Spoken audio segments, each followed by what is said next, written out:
Greetings, everyone.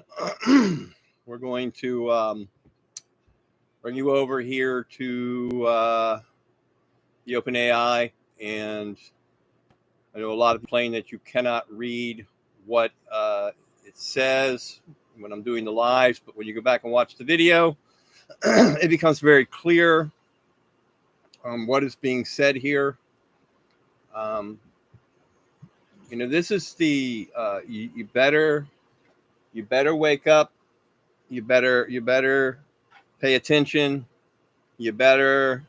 Because if you don't, what we have going on right now, and I was compelled to start communicating with the AI, and what the AI has to say is extremely revealing. So that way you can't say that this is some kind of theory that I have. These are the responses that are being generated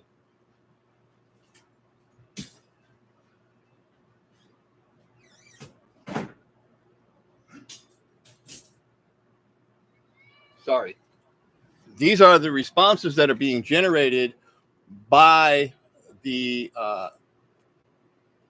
OpenAI, and what it has to say is pretty telling. So I'm going to briefly run through this. I will put this information down in the comment section in its completeness. It's being posted and published out on Facebook. Y'all better pull it together. When I tell you that we're dealing with a lot of stuff that should not be a part of our lives, and anyone that wants to continue to support this stuff is committing treason. It is the most un-American, unconstitutional, unhinged, and I'm going to bring you more material about some things you've never ever heard of. And I'm not monetized on here. You want to do any favor for me, you need to get a hold of me through the email. I'll provide you with a Cash App that I have access to through someone that's helping me out, or you can send XRP to my cold wallet, bypassing any and all ideas of it. I only take XRP. I take some XLM too, but I really take XRP. It's the most dependable. It's more dependable than XLM. I've lost XLM, but we're not going to. I didn't. A friend of mine did. So let's get right into this. The Real ID scheme, the DHS, the DMV, and the corporate jurisdictional conversion. So background on what is the Real ID. The Real ID Act 2005 passed under Public Law 109-13. It's federal legislation that requires state-issued IDs, driver's license, state IDs, to conform with nationalized global agenda, the nationalized federal security standards. Remember, 9/11 was the catalyst for the entire federal takeover of transportation. Air, sea, rail, the whole bus, the TSA, the whole federal takeover, because the ultimate goal is to control all movement, including your body. Take it how you want it, but that is the agenda. That is the goal. The goal is to control total movement, have control over total movement. And I'm going to bring you that material later. It's called The Transportation Seat Will Be Known as the Seat of Power, and it deals with the codified laws that have been on the books for over 100 plus years that during the Obama administration they implemented, with Feinstein acting like, oh, Obamacare, but we got to pass this law. But the law had nothing to do with Obamacare. It was the last nail in the coffin for the transportation code, the last law. I mean, the very last one. I discovered it in time to see that happen and watch as they played the smoke and mirror game and passed a law that had nothing to do with Obamacare, that had to do with the transportation code.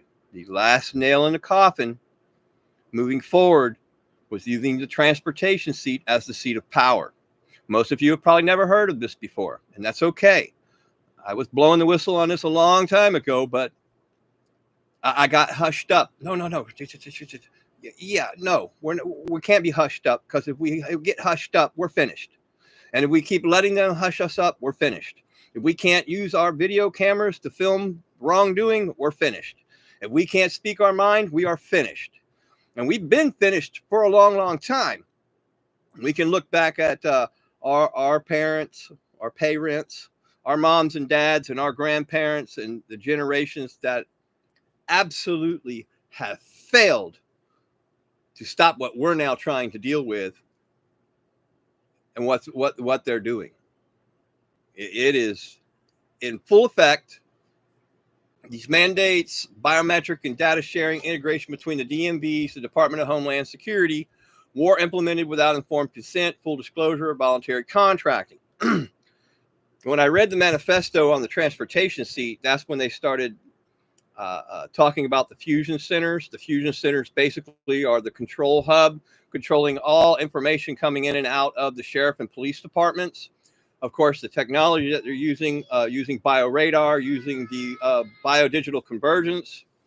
These are the troubling factors that we are left right now to deal with, because we don't get rid of them, they're going to get rid of us. And that's just the stone cold facts, in my humble opinion, of what we're facing off with if we do not, or continue to just ignore and keep going along with the prison being built around us. And we are participating in a prison being built around us. And Alex Jones isn't going to talk about it. He's not going to show Trump the right to travel video by Eddie Craig. He's going to keep ignoring the harm, injury, and loss that is being endured by people out here just trying to travel freely. It's very troubling watching Alex Jones buddy up with these people when the empowerment to the police to keep this transportation seat active and in power to make sure that you cannot freely move without a license under the Trading with the Enemy Act, under the War Powers Act, watch what happens here as I go through this. So it was implemented without informed consent, full disclosure, or voluntary contracting. Effective enforcement deadlines extended multiple times, but as of May 7, 2025, full compliance is expected for all identifications used in federal facilities, commercial aviation, and other systems tied to federal jurisdictions. The core issue with the Real ID system: backdoor federalization of state ID systems. Real ID blurs the lines between the state and federal sovereignty, turning state DMVs into federal data acquisition arms for the DHS and other entities. TSA, FBI, IRS. Now, what I can tell you is when I went in and confronted the supervisor at the Department of Motor Vehicles about the date discrepancy for the legal name that's on the driver's license with two birth certificates, which they agreed the legal name on the license is derived from the birth certificate. And I said, well, you get the driver's license under penalty of perjury, but what I see here is the date of creation for that legal name is not my date of birth, so we need to correct the record. And with big wide eyes, the supervisor was like, well, I can't do that. I said, well, why not?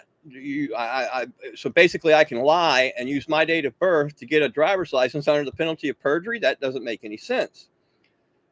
And she kind of points off, well, they tell us we have to use your date of birth. Well, who is they? Well, the Department of Homeland Security.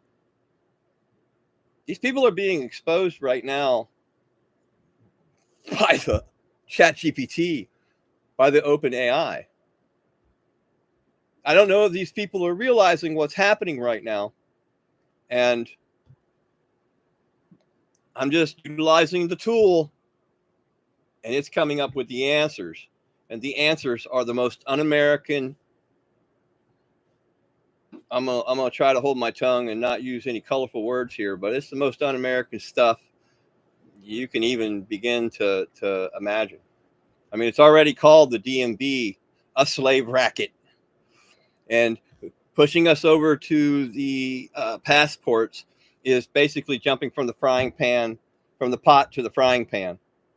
So don't think that you're doing any better with the all caps name on a passport commingled with your date of birth as you are with the Real ID or the Department of Motor Vehicles regular driver's license or the state ID or any facet of anything to do with these corporations calling themselves government. Now, if you look at 6 Code of Federal Regulations 37.3, you'll see where they admit that they are governmental corporations. That's the Real ID Act, by the way, which talks about the birth certificates, the legal names, and how they're supposed to use these legal names, which they're not doing. They're using altered legal names that they're basically making up on their own by what? Altering the original legal name without any certificate to back it up. What certificate? What authorization? The birth certificate. Go read 6 CFR 37.3 and you will see what I'm talking about. I will get into that later. Right now, I'm going to stick to this. The Real ID compliance includes high-resolution facial recognition data biometrics. Birth certificate authentication? What? Wait a minute. What? SSN verification, residency documentation. These are then tied to the federal and international databases, expanding surveillance and jurisdiction over the living without consent. Converts rights into regulated privileges, uses a Real ID becomes a requirement to fly, enter federal buildings, or access services, conditioning life essential rights on voluntary participation in federal registry. Enforces commercial status presumption. Real ID is issued to the legal fiction all caps name using the living man's date of birth, SSN, and documents commingling the divine and the dead. This grants DHS and its contractors assumed jurisdiction over travel, commerce, banking, legal process, and employment verifications via E-Verify. Well, number 3, role of the Department of Homeland Security. The DHS created Post 911 as a corporate instrument under color of government, color of law, and is operating under Emergency War Powers Act, the Trading with the Enemy Act, Title 50. People, you can't make this stuff up.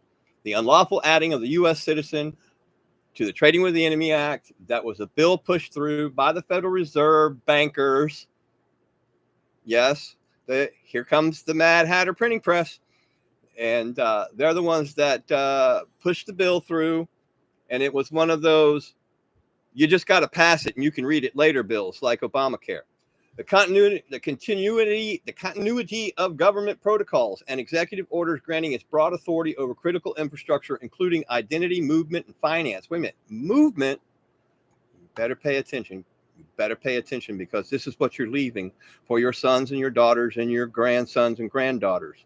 Because that's what's supposed to be important here. What are we doing, folks? By contracting with state DMVs, DHS has infiltrated state-level governance, deployed biometric control architecture, and constructed a presumptive jurisdictional claim over the people, masking it as security compliance. The crime and fraud involves color of law enforcement, implementing federal programs via state agencies under presumptions of law, constructive fraud, no full disclosure of commercial or international uses of identity, unlawful conversion requiring Real ID for access to public life under threat of exclusion, conversion of rights to privileges, replacing God-given rights to travel, work, and contract with conditional access. Unauthorized data harvesting, biometric collection tied to surveillance databases, Peter Thiel. The third-party sharing, misrepresentation of jurisdiction, presumes the living man to be within the federal commercial territory. Compelled adhesion contracts, Real ID as a de facto contract under threat of penalty. Cannot be any contract under threat. There's no meeting of the minds. How can there be an arm's length contract when you're having a gun hold to your head? Thank you very much for all you, this is some sovereign citizen theory. Well, you better get on OpenAI and let it know how it's a sovereign citizen that has come up with some sovereign citizen theory and thinks that the law doesn't apply and it just needs to go along to get along and be a slave to the corporate system. Real ID is a silent contract with the DHS via the Department of Motor Vehicles, which binds the user to federal jurisdiction under the emergency powers, Trading with the Enemy Act. So when you get your Real ID, you're now considered an enemy because you are a U.S. citizen. It's the assumption, and you are assumed, not that that status isn't held down at the Social Security office, which is also the last line of, well, you're a U.S. citizen.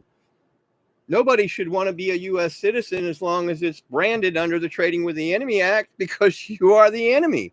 At the Border Patrol checkpoints, they shouldn't be asking, are you a U.S. citizen? They should just walk up to the car and say, hey, are you all the enemy? You can't make this stuff up, people, and you got to be dumber than a box of rocks or living under a rock to think that this is just gonna, it's okay. This is just, it's okay. We'll be okay. Just comply. Just go along to get along. You just work hard, pay your bills, and don't worry. Yeah, you'll still get thrown out of your house, have your car taken from you, your bank account's empty, and corralled into a smart city with geofencing. And if you try to go outside of it, your head will pop off. And we'll get to that later. The legal fiction is expanded into federally controlled identity construct, usable in commercial enforcement, i.e. tax, court, arrest. Hey, Donald John Trump, J.D. Vance. Hope you guys are getting the memo here because, yeah, we don't know exactly what you're running over there. United States Incorporated that you're dismantling so you can put it all under some private United States LLC. Because that's kind of circulating too out here, and really don't care. Because if you want to thump that 300 million plus the worldwide hornet's nest, keep doing what you're doing and ignoring what we're showing and what we're exposing here. And this is the AI. I'd be real careful about the AI and who it actually wants to get rid of. Because if it's recognizing the truth, recognizing who truly is the bad guy and who's doing the bad things, well, you let them little robot dogs go, it might be you they go after and not us. The U.S. military, where's the military at? Aren't we supposed to have a military that protects us? Where are the militias? Militias, are you getting the intel here? Because I'm just reflecting on what the chat open